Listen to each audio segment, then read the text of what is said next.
Mga katrops, welcome back ulit kayo sa aking channel Sports React PH at ngayon na ay pag-uusapan natin ang sinasabing kupunan na tatalo sa ating defending champions na Denver Nuggets. Pag-uusapan na rin nga natin ngayon dito sa ating panibagong video ang balitang sa Los Angeles Lakers peren na daw po ang bagsak ni Danny Green.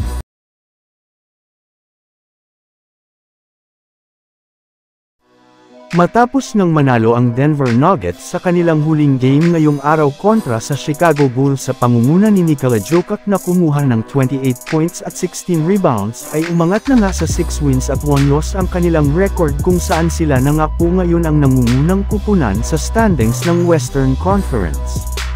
Pero sa kabila nga ng pagiging dominante ngayon ng ating defending champions ay hindi pere naman nga sila fine in the West gayong nariyan pere naman nga ang pinakamahigpit nilang kalaban na Golden State Warriors. Ayun pa nga sa naging pahayag ng ilang mga NBA expert, kung meron man nga daw pong kupunan ang may kakayahan ngayon na talunin ang Nuggets, ito nga ay walang iba kundi ang Golden State Warriors na pumapangalawa rin naman ngayon sa Western Conference standings. Hindi pere na natatalo ang Warriors sa kanilang mga road game kaya malaki nga ang hansa na matatalo nila ang Nuggets sa kanilang unang paghaharap ngayong season sa darating na November 9 sa loob ng Ball Arena sa Denver.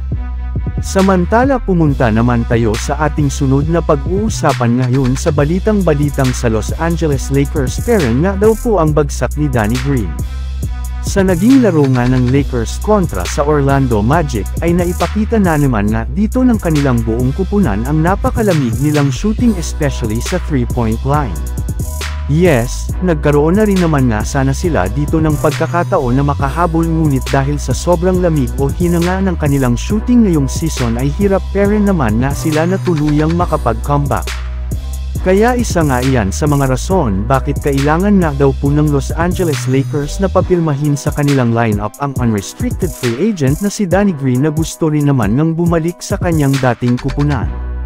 Yes, naibalita na rin naman nga noong nakaraang araw na matapos lamang nga siyang i-waive ng Philadelphia 76ers ay sinabi na nga nito na gusto na niya ang ideya na bumalik sa Los Angeles Lakers ngayong season.